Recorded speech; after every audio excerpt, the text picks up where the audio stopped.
2 days before my wedding, I stopped being the bride and became the detective. I walked into a cafe for coffee and walked out with a secret I was never supposed to hear. My fiancé. My sister. A corner booth and 5 words that ended everything. After the wedding, we'll tell her. I didn't scream. I didn't confront them. I just turned around and left, because sometimes the most devastating thing you can do is stay silent while everyone else assumes you know nothing. They thought I'd never see it coming. They were wrong. I saw everything. The hotel receipts. The stolen credit card charges.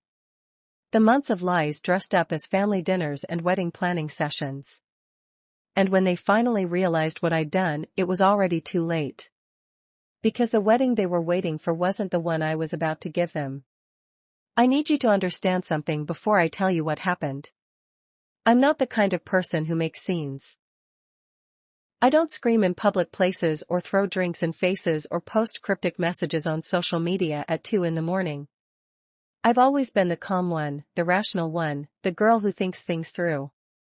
That's probably why they thought they could get away with it. 2 days before my wedding, I walked into Brew and Bloom on Sterling Street because I needed a moment alone. The venue coordinator had called 3 times that morning about chair sashes. My mother wanted to add another 50 people to the guest list. My maid of honor kept sending me Pinterest boards for bachelorette games I'd already said no to twice. I just needed 20 minutes and a decent latte before I lost my mind over tool samples. The cafe was nearly empty. Tuesday afternoon, that dead zone between lunch and dinner when most people are trapped in offices pretending to work. I ordered at the counter, paid, turned toward the pickup area. That's when I saw them. Corner booth. Back left. The one with the broken blind that never quite closes all the way, so afternoon light cuts across the table in strips. My fiancé, Marcus. My sister, Valerie. Sitting so close their shoulders touched. I stopped walking. The barista called someone's name behind me. A chair scraped across the floor somewhere. But all I could see was Marcus leaning in, saying something that made Valerie laugh. Not her polite laugh. Her real one. They didn't see me. I was standing near the pastry case, partially hidden by a display of overpriced organic granola. Marcus had his back to me. Valerie was facing my direction but looking down at her phone, smiling at the screen like it held every secret in the world. My hand tightened around my wallet. I should have walked over. Should have said something. Asked what they were doing there, why neither of them mentioned meeting up, why Marcus told me this morning he had client meetings all afternoon. But I didn't move. Because something in the way they sat together, the way Valerie tucked her hair behind her ear while Marcus spoke, the way his hand rested on the table inches from hers, felt rehearsed. Familiar. Like this wasn't the first time. A woman brushed past me toward the bathroom. The movement snapped me back. I stepped further behind the granola display, positioning myself so I could see them but they couldn't see me. My heart was doing something strange, beating too fast and too slow at the same time. Valerie glanced up, scanning the cafe. I pulled back slightly. Her eyes passed right over me. She said something to Marcus. He checked his watch, frowned. We have time, Valerie said. Her voice carried across the quiet space. She's at the florist until 4. She. Not my name. Just she. Marcus nodded. He pulled out his phone, scrolled for a moment, then set it down. After the wedding, he said, we'll tell her. The floor tilted. I pressed my hand against the pastry case for balance. The glass was cold. Real. I was still standing in a cafe on Sterling Street. This was still Tuesday. My wedding was still in 2 days. She'll never see it coming, Valerie said. She was smiling. My sister was smiling. Marcus reached across the table. For one horrible second, I thought he was going to take Valerie's hand. But he just grabbed his coffee cup, drained it, set it back down. You sure about this? Are you? Valerie's voice had an edge now. Yeah. Marcus leaned back in the booth. Yeah, I'm sure. Behind me, the barista called a name. My name. Latte for Claire. I didn't move. Couldn't. My drink sat on the pickup counter, steam rising from the small opening in the lid. Nobody came to claim it. Marcus checked his watch again. I need to get back. The office thinks I'm showing properties. Valerie stood first. She was wearing the blue dress I'd helped her pick out last month. The one she said made her feel confident. She gathered her bag, her phone, and looked at Marcus with an expression I'd seen before. The same one she used to give our father when she wanted something. 2 more days, she said quietly. Marcus stood. They didn't touch. Didn't hug goodbye. Just nodded at each other like business partners closing a deal. Then Valerie walked toward the front door, her heels clicking against the tile floor. She passed within 5 feet of me. Close enough that I could smell her perfume. The expensive one I'd bought her for her birthday. She didn't look my way. The door chimed when she left. Marcus stayed behind, gathering his jacket from the booth. His phone buzzed. He pulled it out, glanced at the screen, typed something. His face looked different from this angle. Harder. Like I was seeing him without whatever filter I'd been using for the past 2 years. He pocketed his phone and headed for the door. The barista called my name again, louder this time. Latte for Claire? Anyone? Marcus paused. He turned, looked at the counter, looked at the drink sitting there unclaimed. For a moment, his eyes swept the café. I held completely still behind the granola display, barely breathing. Then he left. The door chimed again. The café returned to its usual soundtrack of quiet conversations and espresso machines and indie music playing too softly. I stepped out from behind the display and walked to the counter. The barista handed me my latte, apologizing that it had been sitting. I thanked her. My voice sounded normal. Steady. I sat down at a table near the window. The coffee had gone lukewarm. I didn't drink it. My phone was in my purse. 17 unread messages. 3 from Marcus asking how the florist appointment went. 2 from Valerie about bridesmaid dress alterations. The rest from my mother, the coordinator, the caterer, all wanting decisions, confirmations, final numbers. I opened my text thread with Marcus. Started typing. Stopped. Deleted it. Started again. My finger hovered over the send button. Then I closed the messages without sending anything. I sat there for 40 minutes. Watching people come and go. Watching the light shift across empty tables. Thinking about every conversation, every plan, every moment of the past 2 years and trying to figure out which parts were real. When I finally stood to leave, I didn't throw away the coffee. I left it sitting on the table, still full. Someone else's problem now. Outside, the sun was too bright. Traffic moved past like nothing had changed. I walked to my car, got in, and sat with my hands on the steering wheel. My phone rang. Marcus. I watched it ring until it stopped. Then immediately started again. I turned the phone face down on the passenger seat. The venue coordinator's number flashed on my car's display screen. I declined the call. I started the engine and drove home in silence. That night, I didn't sleep. I sat at my kitchen table with my laptop open and made a list of every vendor, every deposit, every person who needed to be contacted. The dress fitting scheduled for tomorrow morning. The rehearsal dinner Friday night. The ceremony Saturday at 2. At 3 in the morning, I opened my email and started typing. The first email went to the venue at 3:47 in the morning. Short. Professional. Wedding cancelled effective immediately. I understand the deposit is non-refundable. Thank you for your time. Send. The caterer. The florist. The photographer. The string quartet Marcus insisted we hire because his mother loved classical music. The cake designer who'd spent 6 weeks perfecting sugar flowers that matched my bouquet. One by one, I typed the same message. Changed the names. Clicked send. Watched each one disappear into the void. By the time the sun came up, I'd cancelled everything except one thing. I kept the dress appointment. My phone started ringing at 9. The venue coordinator first, voice tight with confusion, asking if there'd been some mistake with the email. I let it go to voicemail. Then the florist. The caterer. Marcus tried calling twice. I sent both to voicemail without listening. At 10, I drove to the bridal boutique. The same place where Valerie and my mother had spent 4 hours helping me choose between ivory and champagne. Where Valerie had cried when I stepped out of the dressing room and the one I eventually chose. Real tears, or at least they looked real.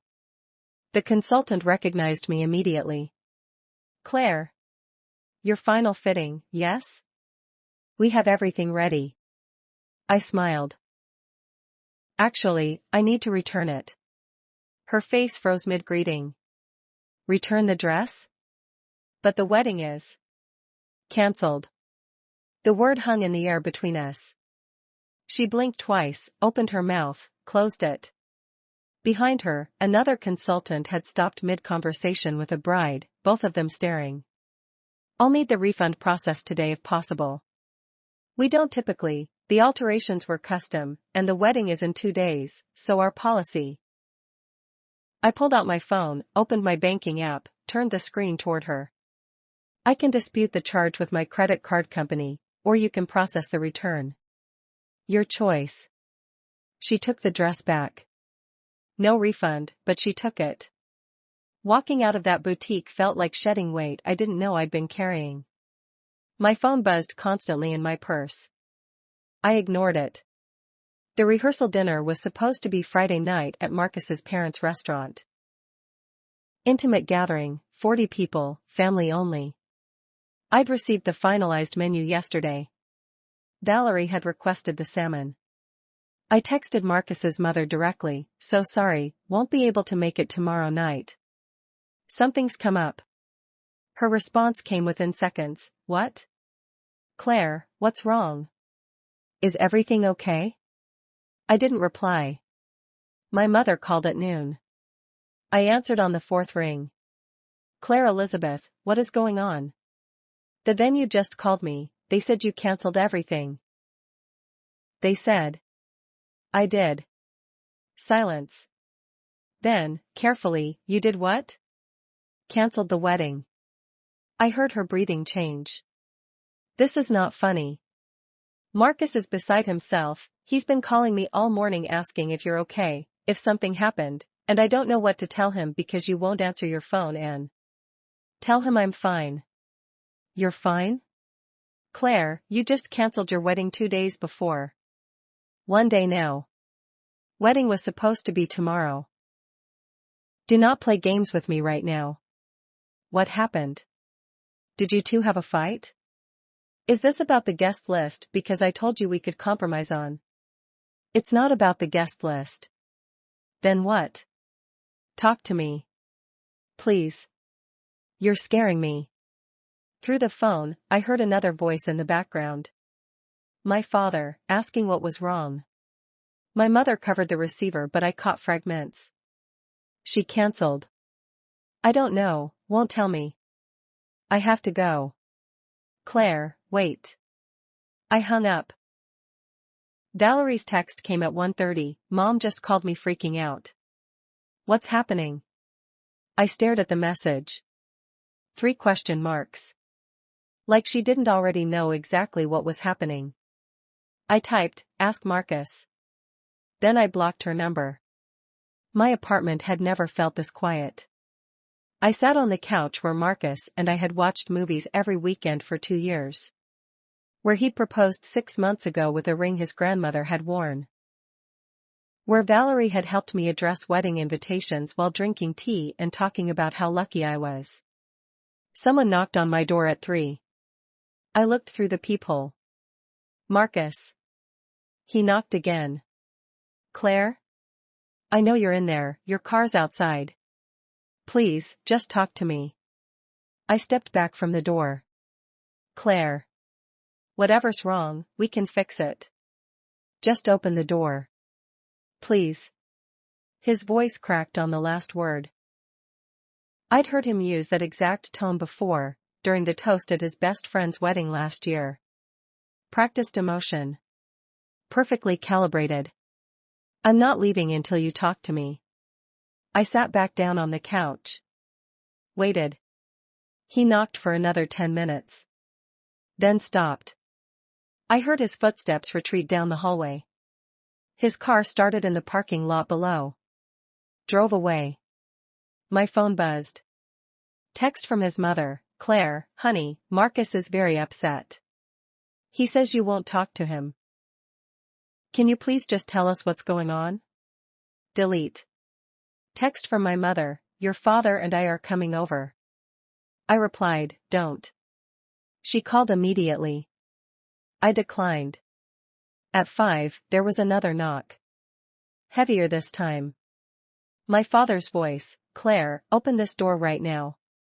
I didn't move. We drove 40 minutes to check on you. Your mother is worried sick. The least you can do is explain yourself. Behind him, my mother, please, sweetheart. We just want to help. We're not leaving, my father added. I walked to the door, unlocked it, pulled it open. They both looked startled, like they'd expected more resistance. I'm fine. My mother's eyes were red. You don't look fine. You look. The wedding's off.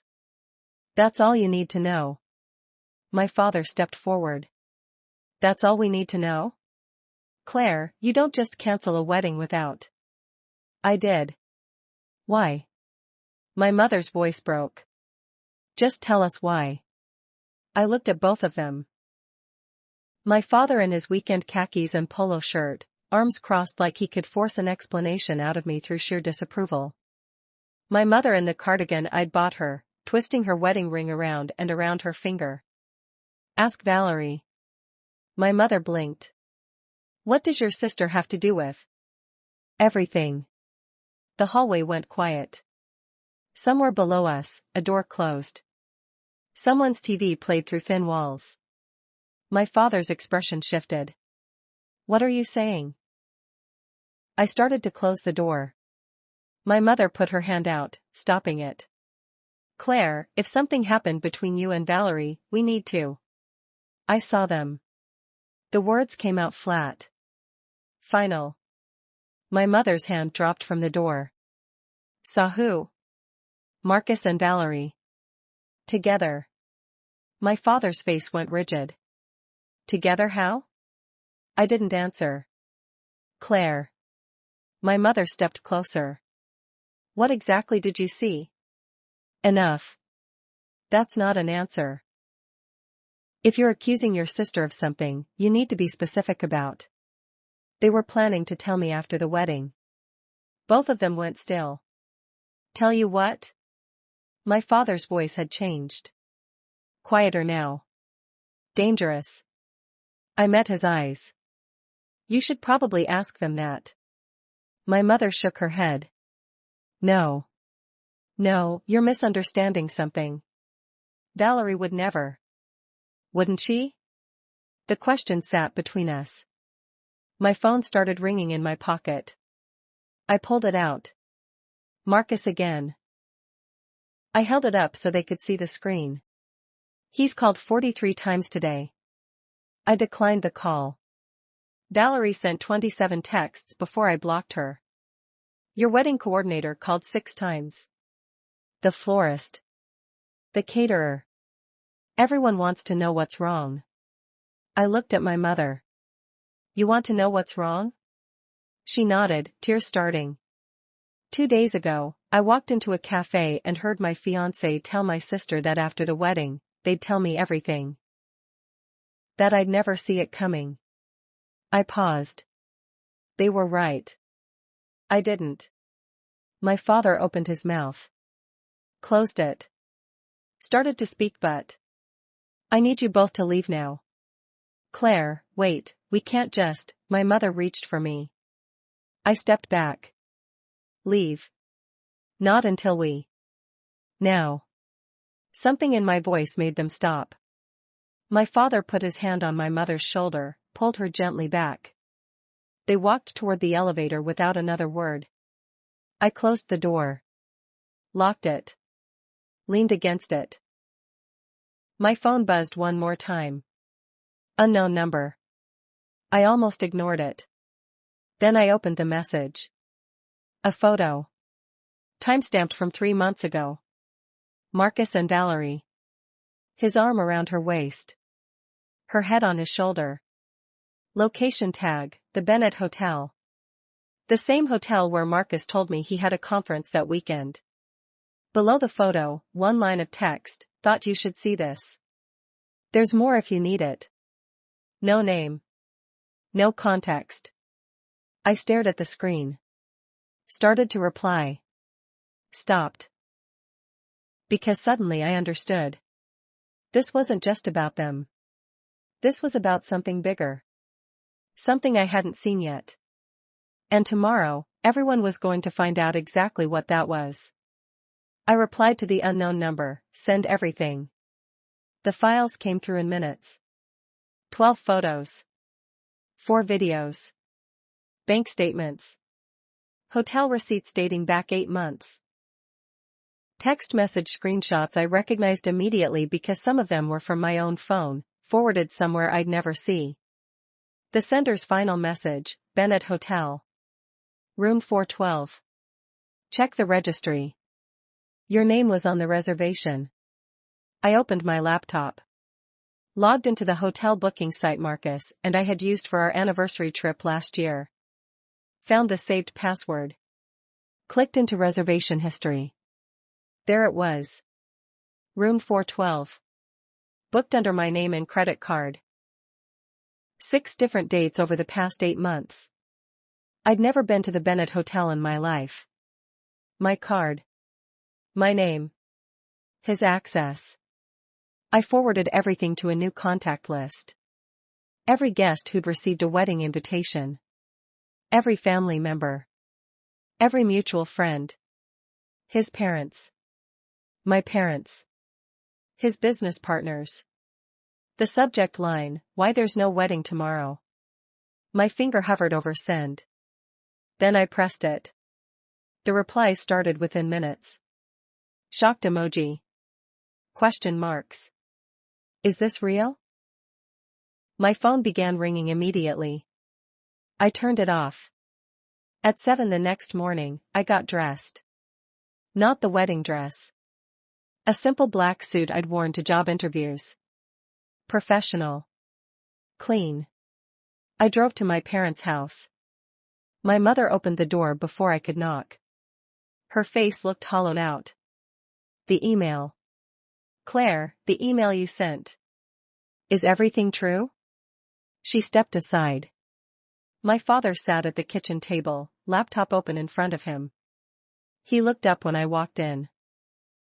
His expression was something I'd never seen before. How long have you known? He asked. 3 days. My mother sank into a chair. Why didn't you tell us? Why send it to everyone like that? Would you have believed me if I'd just told you? Neither of them answered. My father closed the laptop slowly. Valerie's been calling. She wants to explain. I'm sure she does. Marcus too. He says, my mother started. I don't care what he says. My father's jaw tightened. The bank statements. The hotel charges. He used your card for everything. That's fraud. I know. My mother pressed both hands flat against the table. Your sister swears nothing physical happened until, she stopped. Until when? Until last month. I almost laughed. And you believe that? My father pushed the laptop toward me. There's an email here from Marcus. He's asking to meet. Says he needs to explain things in person. I didn't touch the computer. What about Valerie? My mother's eyes filled. She's at her apartment. She won't talk to us. She just keeps saying you misunderstood. Misunderstood what? The hotel receipts? The photos? Which part exactly? No one responded. I stood to leave. My father caught my arm gently. What are you going to do? Nothing. I already did it. The email wasn't enough for you? I met his eyes. The email was everything. He let go. I drove to the venue anyway. The Ashford estate, where we were supposed to get married at 2 o'clock this afternoon. The coordinator's car was already in the parking lot when I arrived. She got out as I pulled up, tablet in hand. Claire. I tried calling yesterday, but... I know. I got your messages. Is it true? The wedding is actually cancelled? Yes. She glanced down at her tablet, then back at me. We had people calling this morning. Guests. They received an email and wanted to confirm. Tell them it's confirmed. Your deposit is non-refundable, as stated in the contract. Keep it. She hesitated. Are you sure you want to do this? Because there's still time to. I'm sure. She nodded once. Started to walk back to her car, then stopped. For what it's worth, I'm sorry this happened to you. I didn't respond. At noon, I went to the coffee shop where I'd seen them. Brew and Bloom. Same corner booth, but it was empty today. I ordered a latte. The same barista from 3 days ago recognized me but didn't say anything. My phone, which I'd turned back on for exactly this reason, buzzed. Marcus, please. Just give me 5 minutes. That's all I'm asking. I typed back, no. 3 dots appeared. Disappeared. Appeared again. You can't just destroy everything without even hearing my side. I almost put the phone down. Then I replied, I heard your side 3 days ago. You were very clear. The dots stopped. Valerie's text came 10 minutes later, from a new number I hadn't blocked yet. Mom told me where you are. I'm coming there. Don't leave. I finished my coffee. Paid. Walked to my car. She pulled into the parking lot as I was unlocking the door. Got out fast, still in the clothes she'd probably slept in. Her eyes were swollen. Claire, wait. Please. I opened my car door. I know you're angry. I know what it looks like.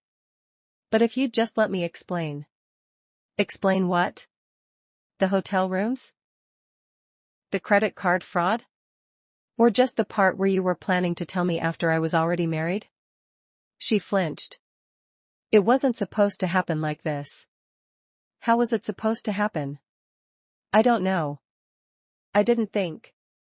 You didn't think I'd find out. She took a step closer. I didn't move back. It started as nothing. Just talking. He was having doubts about the wedding and I was just trying to help and then. Then you helped yourself. Her face crumpled. That's not fair. The Bennett Hotel charges on my credit card. Were those fair? He said he'd pay you back. He was going to tell you everything after. After what? After the wedding? After I couldn't get my deposits back? After my name was legally tied to his? She opened her mouth. Nothing came out. You weren't going to tell me at all, I continued. You were going to let me marry him, and then what? Keep seeing him behind my back? Or were you planning to wait a respectable amount of time before suddenly falling in love? Stop. Which part? The truth? Valerie's hands were shaking. I made a mistake. I know that. But you're my sister. You're supposed to. I'm supposed to what? Forgive you? Understand? Pretend the last 8 months didn't happen? She didn't answer. I got in my car. Started the engine. She stood there in the parking lot, arms wrapped around herself like she was cold. Through the window, she mouthed one word, please.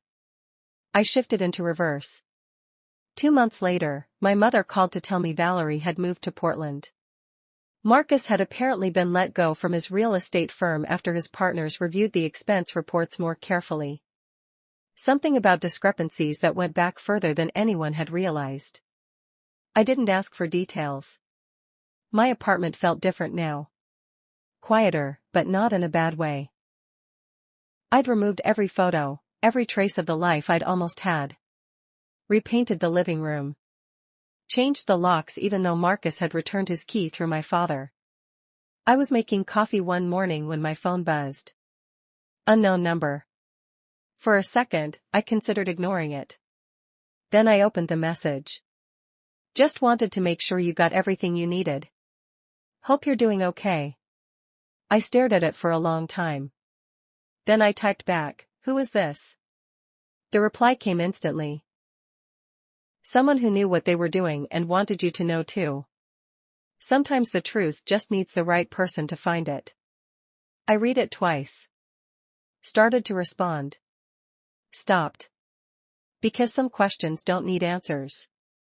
I deleted the message. Finished my coffee. And for the first time in 3 months, I didn't think about what I'd lost. I thought about what I'd kept.